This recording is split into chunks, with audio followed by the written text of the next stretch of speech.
What's up guys, this is Shambles11 and welcome to the Book of Unwritten Tales 2 on the Xbox One, and a huge Dankeschön to Melody at King Art, the developers of the game, plus of course Nordic Games, the publishers, for bringing us this title. Now this came out a little while ago, 18th of September, and it certainly is, for an idea Xbox game, this is a big one.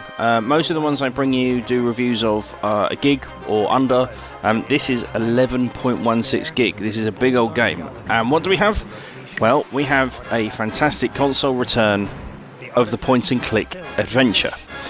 Very much reminiscent of the Discworld series of games. Discworld on the PS1, of course, a long time ago. And it's a fantastic story. That's what point-and-click games are all about. They're all about telling a story. They're all about the characters, the gorgeous worlds, and this game pretty much ticks all the boxes. Now, the only negative I'm going to get off my chest early is that it is a point-and-click adventure in today's day and age, and I sadly think that some of the younger gamers, people who are relatively new to gaming, aren't going to be picking this up because they'll think it's boring, because there's no action, there's no shooting, there's no attacking people. It's clicking on items to look at them, to pick them up, and to talk to people. But it's a fantastic way to really exercise your mind. There is a lot of going back and forth, as there always is in point-and-click adventures. There's an awful lot to work out. Now, apparently, there is 20 hours of gameplay in this. I would disagree and say it's a lot longer.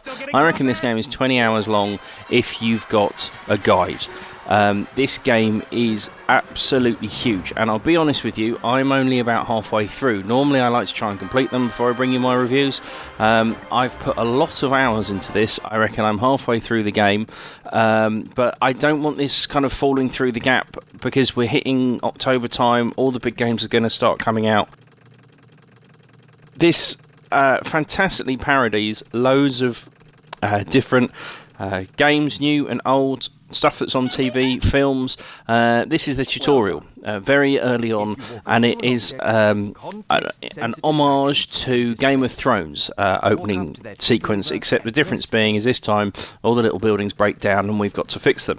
There are references to The Hobbits, Lord of Rings, Game of Thrones, Portal, Monty Python, Discworld, Monkey Island. There's absolutely tons. I'll be showing you some more a bit later on as well, in some smaller clips.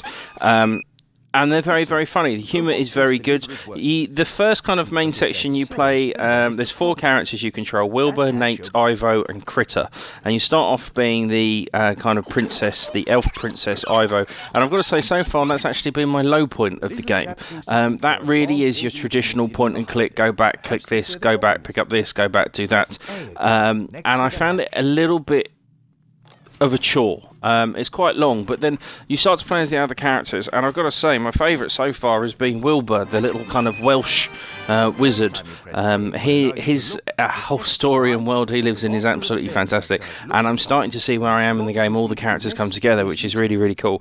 I'm not going to tell you the story, because that's the whole point of point-and-click adventures. They are all about the story. You will have to find that out for yourself, but it is definitely one I am really quite getting into. The animation is really nice. The graphics are really, really good in this. For an idea Xbox game, this is definitely up there with the nicest looking ones. And the voice acting is actually pretty good. I started off thinking it was a bit limited, but fair dues, there are a lot of accents going on. This is a real multinational cast, and it's really good. It's nice to see it all coming together. They all fit. It's beautiful, as you can see, this area.